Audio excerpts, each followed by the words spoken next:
Salam alaikum. Dans ce tuto, nous allons présenter la façon la plus simple de rechercher une information depuis une table qui existe déjà ou bien nouvellement créée dans une base de données. Donc pour cela, nous allons suivre les étapes suivantes. Premièrement, nous devons tout d'abord définir la table dans une base de données si elle n'est pas encore définie. Deuxièmement, nous allons définir une page JSP qui permet à l'utilisateur de spécifier sa requête, la requête de recherche de l'information depuis la base de données. Et finalement, nous allons définir la page qui affiche le résultat de la requête utilisateur. Donc, pour cela, nous allons travailler, moi personnellement, je préfère travailler avec l'environnement de programmation NetBeans. Je vais créer un nouveau projet Java Web puisque je vais travailler avec le langage de programmation JSP. Je vais noter exemple. Je vais travailler avec le serveur d'application Apache Tomcat pour sa simplicité. Donc le projet est ici. Donc toutes les pages web vont être créées dans ce dossier. Ce qui m'intéresse, c'est beaucoup plus le dossier web page et le dossier librairie.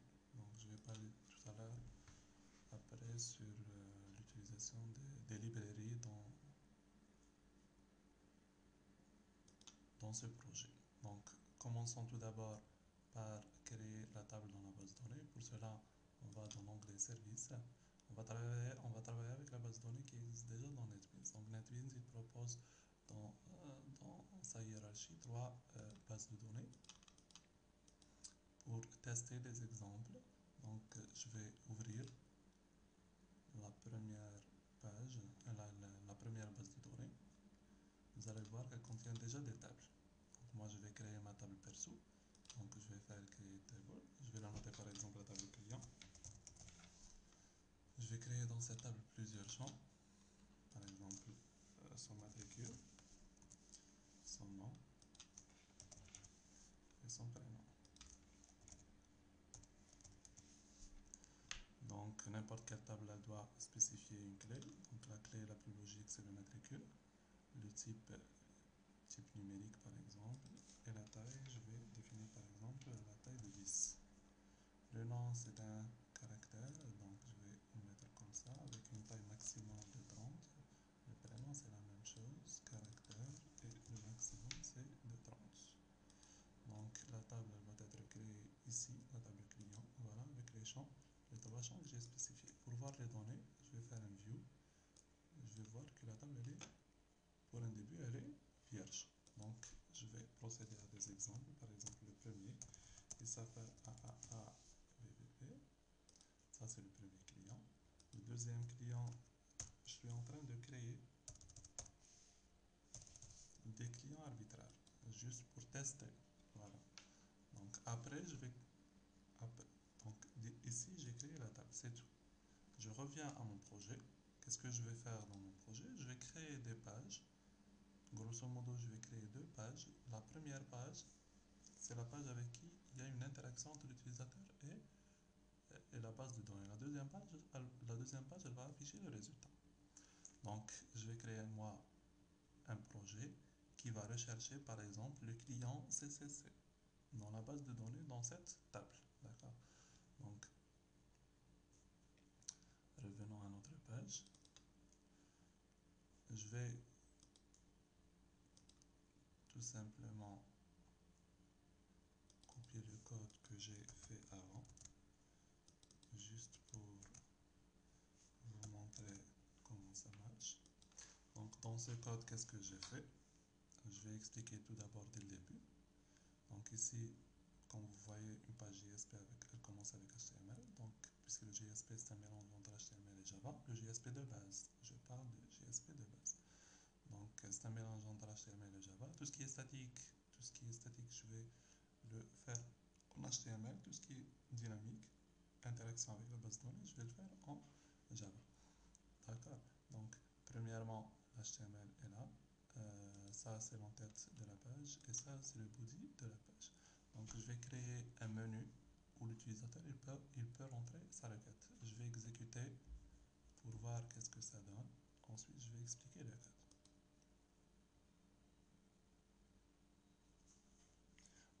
Donc la première page, la page index.jsp ou bien la page recherche.jsp. Donc elle va donner à l'utilisateur un menu comme ça. Donc il doit choisir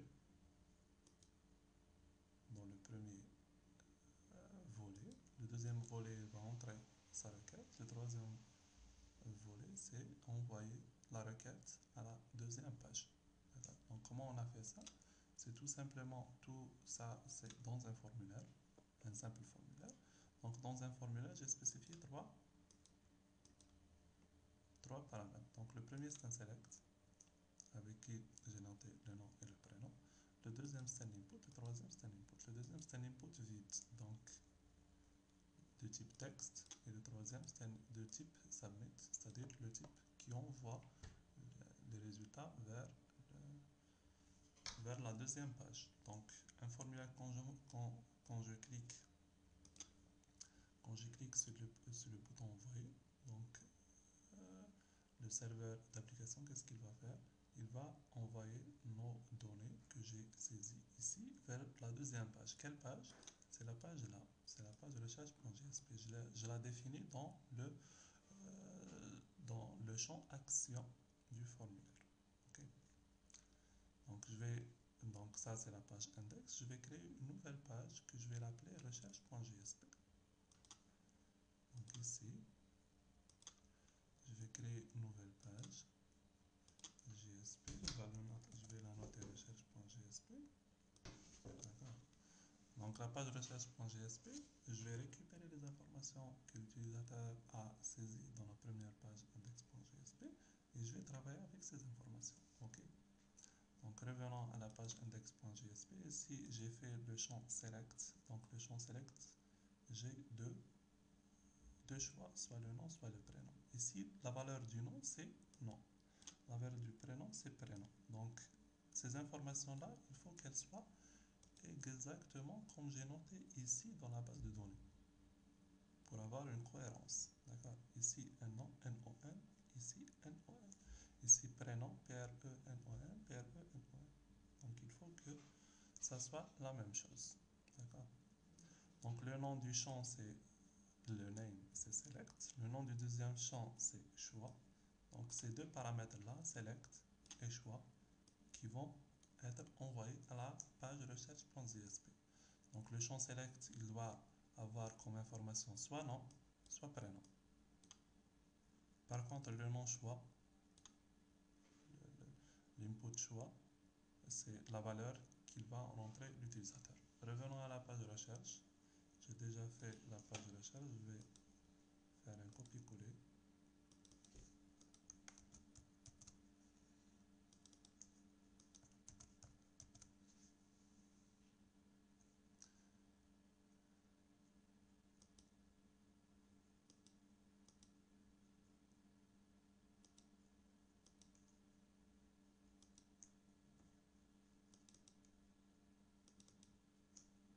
Voilà, donc cette page-là,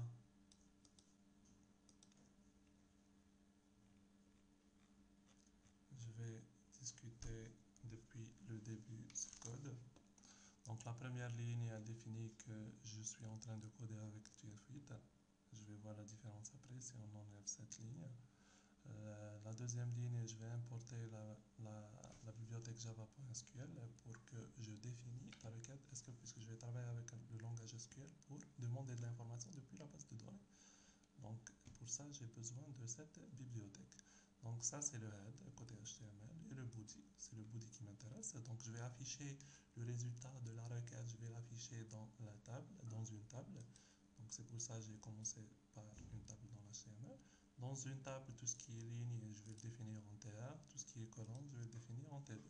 Donc l'astuce, c'est d'afficher le résultat de la recherche dans une table. Revenons à la connexion à la base de données. Donc la page de recherche.jsp, elle doit avoir une connexion vers la base de données. Donc moi, je travaille avec cette base de données. Donc pour avoir son identifiant, je vais cliquer tout d'abord sur Database URL. C'est ça qui m'intéresse. Donc copier-coller et je le colle ici. Donc ici, je vais définir une variable con une variable de connexion de type connexion. Je vais définir les paramètres de connexion. Donc, je vais donner le nom de la base de données, ou bien le chemin. Ensuite, le username et le password. Username et le password de cette base de données. C'est une base de données exemple de NetBeans. Donc, l'username et le password, ce n'est pas vraiment une chose à bien définir. Deuxièmement, je vais définir la variable statementRs. C'est une variable qui prépare ou bien c'est une variable avec laquelle on va définir la requête. Donc, je vais définir la requête. Select étoile from la table client. Donc, moi, j'ai créé la table client, c'est celle-là.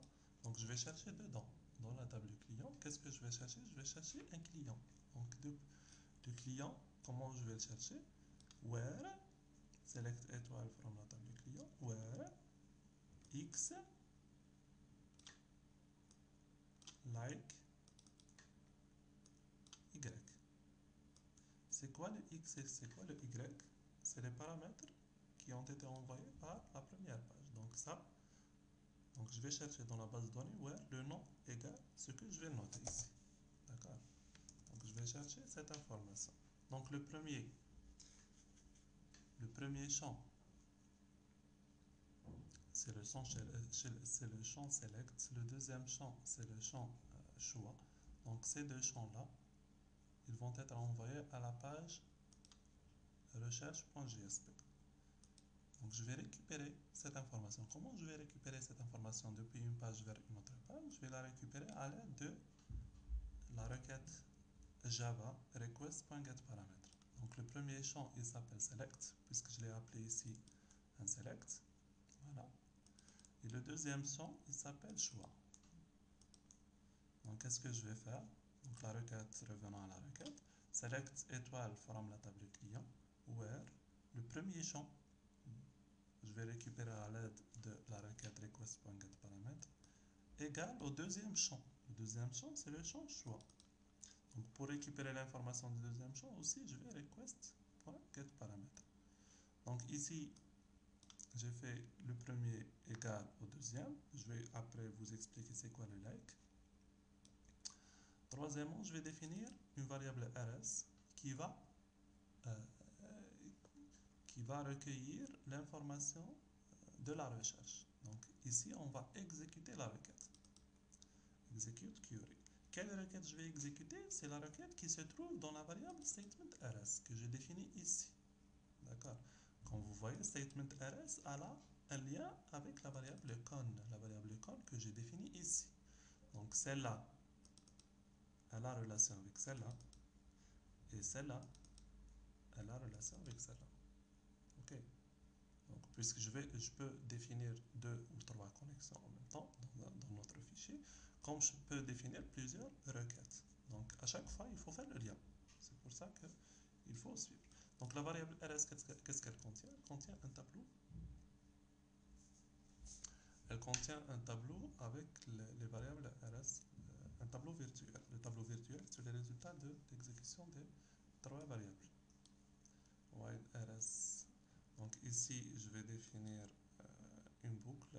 Cette boucle, elle va parcourir la variable rs.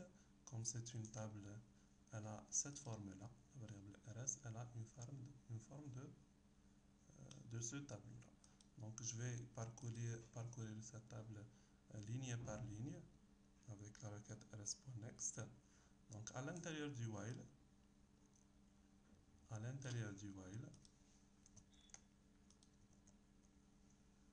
voilà, donc je vais définir à l'intérieur du while, je vais définir la ligne que je vais afficher. Donc la ligne que je vais afficher, je vais la faire à l'intérieur du while pour que la génération soit dynamique. D'accord? Donc dans cette ligne, je vais définir 3 champs. Le premier champ, le deuxième champ et le troisième champ. Par exemple, je vais chercher cette information-là depuis la table. Donc, le résultat de la recherche, ça va être le matricule et le nom et le prénom. Ok. Donc, je vais afficher tout d'abord une ligne TR. Dans la ligne, il y a 3 colonnes, TD, TD, TD. Donc, le premier TD, c'est le matricule, le deuxième TD, c'est le